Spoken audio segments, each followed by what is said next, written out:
Hello guys, welcome back to vehicle explorers. और अगर आप भी सोच रहे हैं एक सेकंड हैंड कार लेने की, तो ये गलती बिल्कुल भी मत करना। इस गलती की वजह से आपका 30,000 से लेके 1 लाख तक का नुकसान हो सकता है। अगर आपको भी इस नुकसान से बचना है तो ये 10 पॉइंट्स की चेकलिस्ट गाड़ी लेने से पहले जरूर फॉलो करना और तभी एक सेकंड हैंड गाड़ी परचेज करना। चलिए वीडियो को शुरू करते हैं।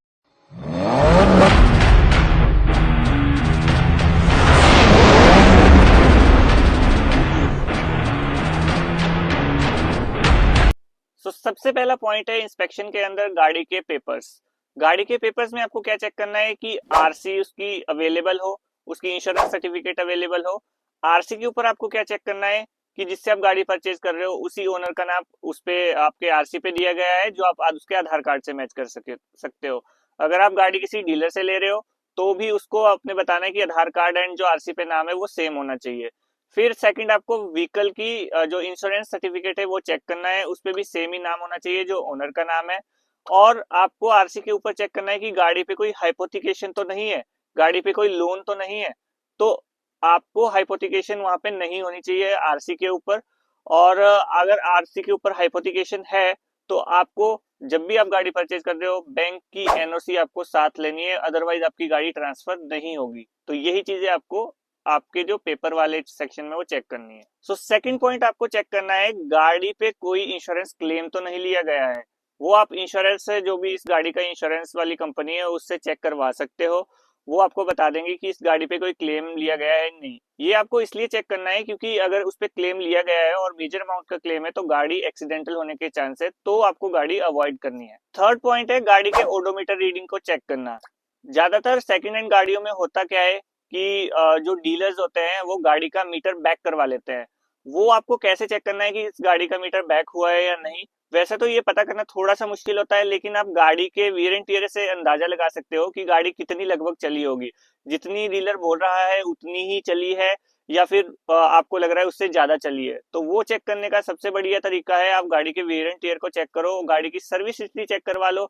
वहां से आपको शोरूम से एक आइडिया लग जाएगा कि कितने किलोमीटर पे इसकी कंपनी से सर्विस हुई थी, तो अब तक वो कितनी चल चुकी होगी। बाकी हम आपको दिखा भी देते हैं अभी लाइव की आप कैसे देख सकते हो कि वीयर एंड टियर कैसे मतलब चेक कर सकते हो, ताकि आपको एक ऑडोमीटर जो रीडिंग है उसका अंदाजा लग पाए कि वो सही है कि नहीं। तो आइए देखते हैं। ये हमारे पास एक्सयूवी की 500 है, 2014 मॉडल, और ये चल चुकी है 79,244 किलोमीटर्स। अब ये कैसे चेक करेंगे कि इसका मीटर बैक है या नहीं है, क्योंकि हमारे पास कुछ भी ऐसी तो ऑप्शन नहीं है कि इससे ये श्योरिटी के साथ चेक हो पाए, पर हम वियर एंड टियर से कैसे अंदाजा लगा सकते हैं। सबसे पहले हम गाड़ी के बटन्स को देख लेते हैं। अभी ये गाड़ी के यहाँ पे बटन्स है, तो अगर आप मैं इसको साफ करूँ तो बिल्कुल यहाँ पे नंबरिंग जो है मतलब जो इन पे लिखा हुआ है बिल्कुल भी मिटा नहीं हुआ है। अगर बार बार यूज करने पे ये सारी चीजें क्या है फेड हो जाती है, ये मिट जाता है, तो ये लग रहा है कि सेम ही है। बाकी आप चेक कर सकते हो, यहाँ पे भी चेक कर सकते हो, ठीक है, ऐसे भी चेक कर सकते हो। एंड फिर आप गाड़ी के पेडल्स को चेक करो।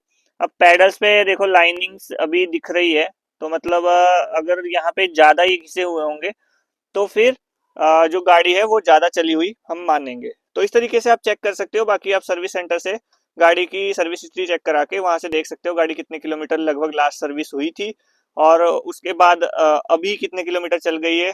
ठीक है, अगर बाहर से भी सर्विस हुई होगी तो भी आपको अंदाजा तो लग ही जाएगा कि लास्ट कंपनी सर्विस इतनी हुई थी, इतने साल में इतनी चली, तो आगे वाले सालों में अगर कम चली है तो हो सकता है मीटर बैक हुआ हो। अगर सेम ही एवरेज चली हो तो फिर आप उस गाड़ी को देख सकते हो कि उसकी जो ओडोमीटर रीडिंग है वो सही है।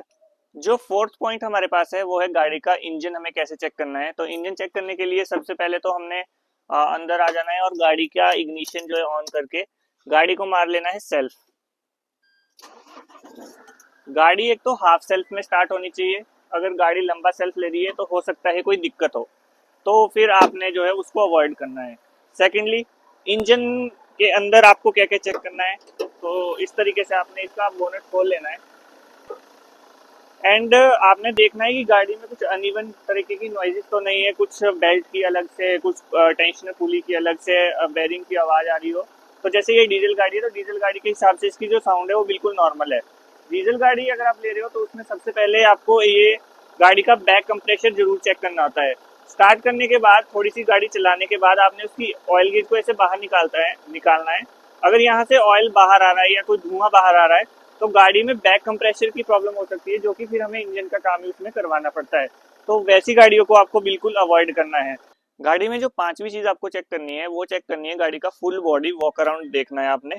और फिर देखना है कि गाड़ी का कोई पैनल जो है, पेंट जो है मिसमैच ना हो। जैसे ये वाला पैनल है और ये वाला पैनल है, तो कलर जो है दोनों के सेम होने चाहिए। अगर आपको लग रहा है कि टोन में, कलर टोन में थोड़ा सा भी डिफरेंस है, तो हो सकता है वो पीस पेंटेड हो। तो आपने ओनर से या डीलर से, जिसे भी आप परचेज करें, उससे पूछना है कि क्या ये गाड़ी का दरवाजा पेंट हुआ था। तो इस तरीके से आपने पूरा चेक कर लेना है, पूरा वॉक अराउंड गाड़ी का चारों तरफ से, कि कुछ भी आपको अनइवन ना लगे। आपने गैप्स देख लेने हैं, जैसे ये दरवाजा अगर आपने लगाया तो यहाँ पे गैप ज्यादा तो नहीं है, उस साइड को भी देखना है कि सेम ही गैप हो। तो इस तरीके से आपने गैपिंग देख लेनी है। बोनट जब आप बंद कर रहे हो तो यहाँ पे जो गैपिंग आएगी वो भी आपने चेक कर लेनी है। अभी हमारा बोनट खुला तो हम दिखा नहीं पा रहे आपको। तो इस तरीके से आपने फुल बॉडी का वॉक अराउंड लेके कुछ भी अनइवन अगर आपको लगता है तो वो चेक कर लेना है, ताकि अगर गाड़ी एक्सीडेंटल वगैरह भी होगी तो आपको रिपेंटेड भी होगी तो कुछ आपको पता लग जाएगा उसमें। अब बात करते हैं पॉइंट नंबर 6 की, जो बहुत ही इंपॉर्टेंट पॉइंट है और आपको बहुत ध्यान में रखना है, गाड़ी एक्सीडेंटल है या नहीं। अब गाड़ी एक्सीडेंटल है या नहीं आपको कैसे चेक करना है? इंजन का मैंने आपको बता दिया था। सबसे मेन जो गाड़ी के होते हैं ये वाले, जिनको हम बोलते हैं गोड्डे, तो ये आपने चेक करना है कि यहाँ पे अनइवन सीलेंट तो नहीं है, यहाँ से कुछ अलग से, मतलब अलग से तो नहीं यहाँ पे कुछ सीलेंट लगाया हुआ जो अनइवन सा स्प्रेड हो रहा है। तो इस तरीके से आपको चेक करना है। यहाँ पे आपने चेक कर लेना है कि यहाँ पे मतलब आपको बिल्कुल भी सरफेस जो है अनइवन नहीं दिखना चाहिए कि आगे को हो रखा है या फिर कुछ रिपेयर हो रखा है। इसी तरीके से सेकंड साइड वाला भी आपने चेक कर लेना है। तो ये वाला भी आपने सेम तरीके से ही चेक कर लेना है। ये वाली लाइनिंग आपने चेक करनी है कि इसमें कोई मतलब टेढ़ापन तो नहीं है, ये बिल्कुल प्रॉपर है। तो इस तरीके से देखना है कि गाड़ी आगे से तो नहीं लगी। और अब आपको मैं ऐसे भी दिखा देता हूँ कि इसमें आपने जो एक्सीडेंटल के लिए चेक करना है कि कोई पैनल इसका डैमेज तो नहीं हुआ है। तो यहाँ से आप बीडिंग ऐसे खोल के चेक कर सकते हो, यहाँ से देख सकते हो कि कुछ आपको लग तो नहीं रहा है रिपेयरमेंट वगैरह का सीन। तो यहाँ से आप पूरा प्रॉपर चेक कर सकते हो। जैसे ये बिल्कुल प्लेन है तो इसमें कोई भी दिक्कत नहीं है। और आपने एक और चीज चेक करनी है कि गाड़ी में रस्टिंग नहीं होनी चाहिए, स्पेशली इसकी चेसिस में। तो आप नीचे देख सकते हो, ऐसे यहाँ से नीचे जाके आपने देखना है, जैसे ये वाला पार्ट है तो यहाँ पे कोई रस्टिंग तो यहाँ पे इसमें शुरू तो नहीं हो गई, या रस्ट से बिल्कुल ये खराब तो नहीं हो गया है, क्योंकि मेन जो इस पे ही इंजन आपका टिका होता है। तो इस तरीके से आप बॉडी पैनल्स पे भी देख सकते हो कि आपकी रस्टिंग का जो इशू है वो तो नहीं इसमें स्टार्ट हो गया है। अब सातवां पॉइंट है, वो बहुत ही इंपॉर्टेंट पॉइंट है। गाड़ी को आपने बिल्कुल कोल्ड स्टार्ट करना है, मतलब कि गाड़ी बिल्कुल भी चली नहीं होनी चाहिए। फॉर एग्जांपल आपने रात को खड़ी की है, सुबह आप स्टार्ट कर रहे हो, तो उसमें चेक क्या करना है मैं आपको दिखा देता हूँ। आप आ जाइए यहाँ पे, मैं इसको इग्निशन को कर रहा हूँ ऑन, ठीक है। और फिर आपने सेल्फ मार के देखनी है।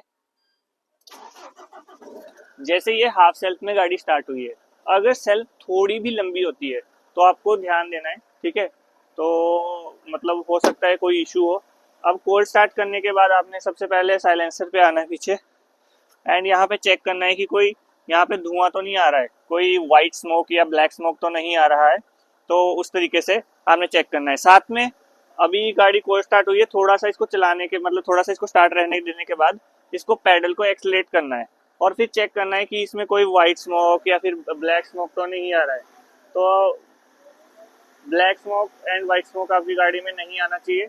तो इस तरीके से आपने इसमें जो अपना कोल्ड स्टार्ट है वो चेक करना है। अब जो हमारा 8th पॉइंट है चेकलिस्ट का, उसमें हमने देखना है कि गाड़ी के इंस्ट्रूमेंट क्लस्टर पर जो लाइट्स हैं, अनइवन लाइट मतलब सॉरी अनवांटेड लाइट्स, वो नहीं आनी चाहिए बिल्कुल भी, ठीक है। तो उसके लिए आपको करना क्या है, सबसे पहले इग्निशन ऑन कर लेना है। इग्निशन ऑन करने पे आपको सारी लाइट्स विजिबल होंगी। उसके बाद आपने गाड़ी को कर लेना है स्टार्ट। ये मैंने कर लिया है स्टार्ट। अब इसके बाद गाड़ी में से जो लाइट्स है ना वो हट जानी चाहिए। जैसे अभी हैंड ब्रेक की रेड कलर की लाइट दिख रही है, यहाँ पे एक डोर ओपन है, सीट बेल्ट की दिख रही है, ये लाइट्स आ सकती है। लेकिन बाकी जैसे ये XUV500 है तो इसमें hill descent control and electronic stability programme की 2 लाइट्स एक्स्ट्रा आ रही हैं। तो ये जो 2 लाइट्स हैं मतलब ये इसमें इशू है, ठीक है। ये ज्यादा मतलब वैसे वाले फीचर नहीं है जिससे इंजन को कुछ इम्पैक्ट हो, तो इसलिए ऐसी लाइट चल सकती है। बट यहाँ पे चेक इंजन की लाइट, यहाँ पे ऑयल प्रेशर की रेड वाली लाइट, ये लाइट्स यहाँ पे नहीं आनी चाहिए। राइट साइड में अगर आप देखो तो कूलेंट सॉरी जो हमारा टेम्परेचर है वो, अभी हमने गाड़ी बिल्कुल ठंडी है तो वो कोल्ड पे है, तो ये हाई पे नहीं जाना चाहिए। अगर गाड़ी टेस्ट ड्राइव लेके आ रहे हो और ये हाई पे हो जाए तो मतलब इंजन ओवरहीट हो रहा है। तो अनवांटेड लाइट नहीं आनी चाहिए, बैटरी की लाइट नहीं आनी चाहिए, उसकी वजह से हो सकता है आपका ऑल्टरनेटर खराब हो। तो इस तरीके के आपने इन जो अपनी लाइट्स हैं उनको चेक कर लेना है अपने इंस्ट्रूमेंट क्लस्टर के ऊपर, ताकि आपको बाद में गाड़ी लेने के बाद में कोई भी दिक्कत परेशानी ना आए। अब बात करते हैं 9th पॉइंट के बारे में। इसमें जो है हम कार को चला के देखेंगे, मतलब हम अभी चला नहीं रहे हैं, बट आपने चलाते हुए क्या क्या चीजें देखनी है कार के अंदर वो मैं आपको बताने वाला हूँ। जब भी आप टेस्ट ड्राइव लोगे, बाकी मैंने बता ही दिया, आप सेल्फ मारोगे, हाफ सेल्फ गाड़ी स्टार्ट होनी चाहिए, लंबी गाड़ी की सेल्फ नहीं होनी चाहिए, कोई अननेसेसरी वार्निंग लाइट नहीं आनी चाहिए। फिर आपने गाड़ी चला के देखनी है। चलानी बिल्कुल प्यार से, गाड़ी को बिल्कुल नहीं चलाना है, थोड़ा रफ चला के देखना है, क्योंकि रफ चला के ही गाड़ी का पता लगता है कि गाड़ी में क्या प्रॉब्लम है।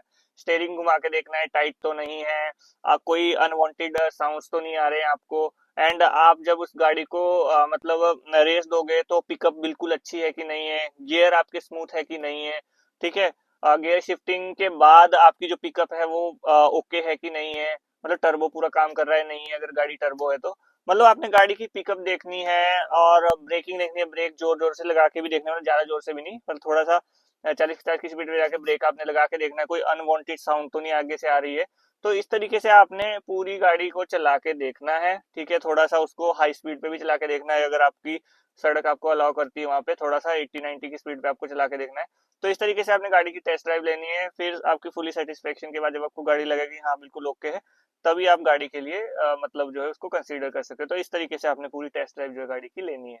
सो 10th पॉइंट इस चेकलिस्ट का है गाड़ी के टायर्स प्लस सस्पेंशन। तो ये आपको कैसे चेक करनी है वो मैं आपको गाइड कर देता हूँ। सबसे पहले सस्पेंशन का बता देता हूँ।